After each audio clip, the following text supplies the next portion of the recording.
Your Lunar New Year, 恭喜發財，身體健康. So I guess just for those who don't know me, I grew up in Calgary. I was born in Calgary, raised in Calgary.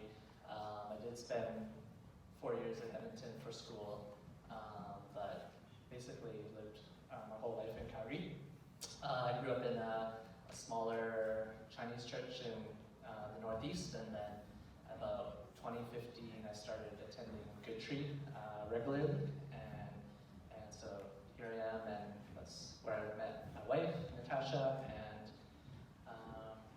so I have three main fears. I'm kind of scared of heights, I'm scared of blood, and I'm scared of public speaking, so bear with me.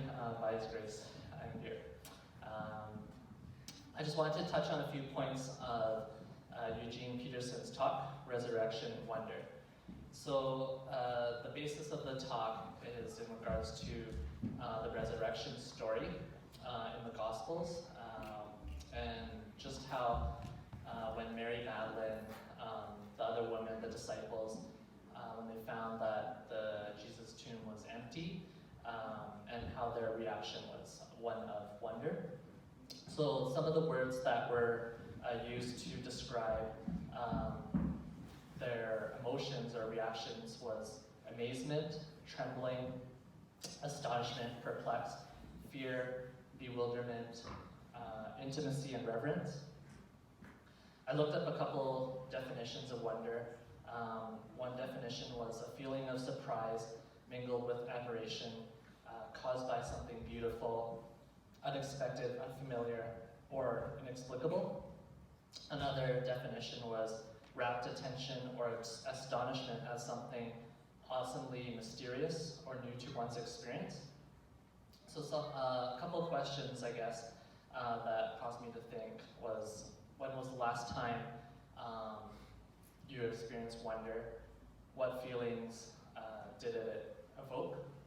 So I kind of asked Tasha, my wife, I was like, oh, like, when's the last time you experienced wonder? And she's like, when she first met me. Just why's everyone laughing? So I tried to think about like some of the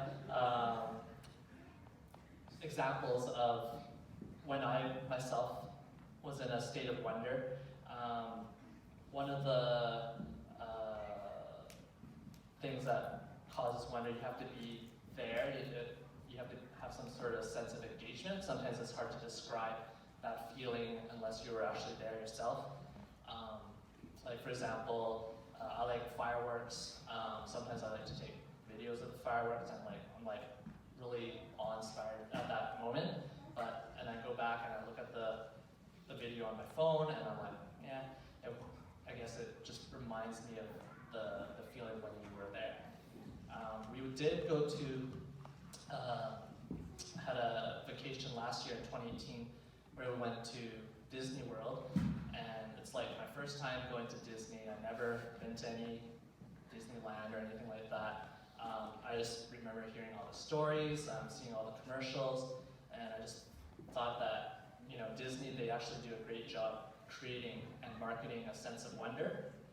Like from the time of booking to even flying there, you can actually fly on one of those Disney planes and just arriving there.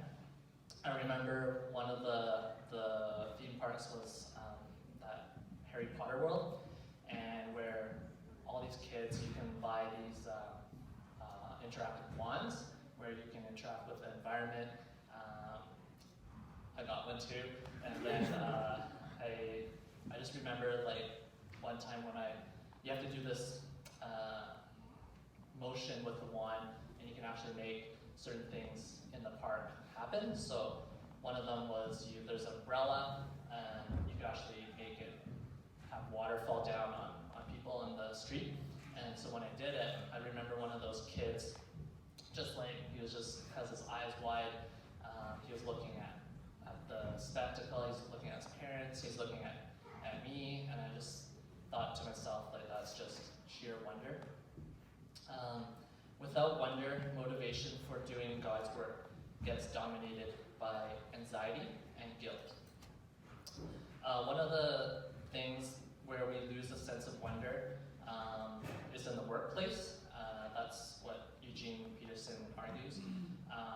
And to me, I think it's true.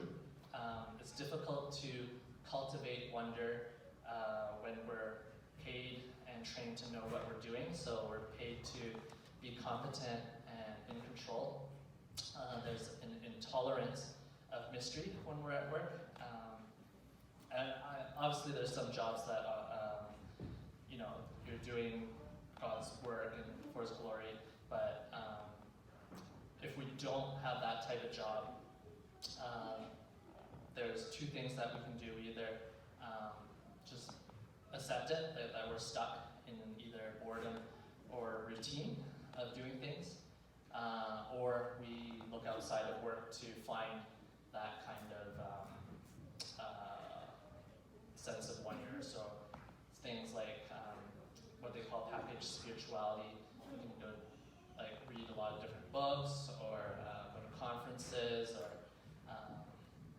trips that maybe try to get that sense of wonder back. For me, so for my work, I'm a pharmacist by trade, but I always wanted to be a race car driver. So quite different. After a couple of years of working as a pharmacist, I kind of developed a burnout. I became kind of the go-to person. Everyone would try to get me to do everything for them. I wasn't good at delegating at the time, and it was emotionally and mentally draining because of all the problems I had to fix, or all the interactions throughout the day. So I didn't recognize the burnout at the time, and there's different ways that I tried to cope. And because I didn't want to talk and interact with people after I got home from work, I would, start playing a lot of video games because I felt tired and drained. I cut back activities outside of work. I tried going on a missions trip, which was a great experience, but it didn't solve the burnout. And eventually I had to cut back hours at work and change jobs.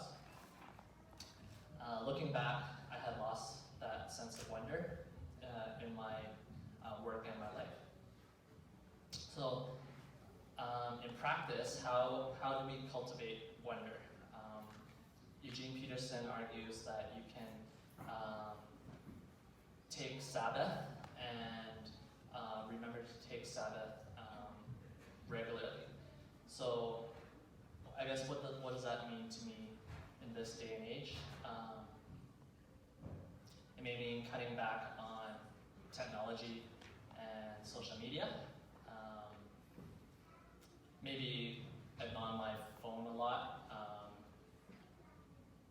I think we've cut cable, but we kind of replaced it with Netflix and streaming. So maybe even just spending that one day a week, just not going on Instagram or Facebook, YouTube. I think that would be one way.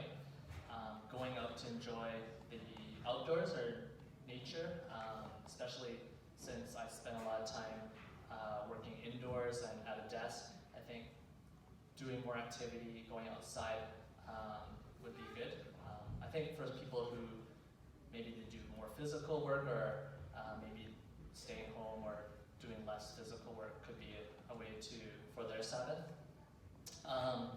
Being deliberate. So some people said, well, to me, one way to cultivate wonder is start having kids. I was thinking maybe, can we get a puppy instead? Tasha's all know about puppies. So, I was instead of maybe having kids, we can maybe become like children, having a sense of questions about the world, experiencing things for the first time. I think those are ways to cultivate wonder. And thirdly, we want to try to practice hospitality more. So giving more access of our time to friends and family. And I think instead of just holding up and just being on our phones or on our computers is the third way. I just wanted to end with a quote. So, we do not progress in the Christian life by becoming more competent, knowledgeable, virtuous, or energetic. each day and many times each day, we return to square one. We hear Jesus say, unless you turn and become like children, you will never enter the kingdom of heaven. And so we become as little children. We adore and we listen. It's from Eugene Peterson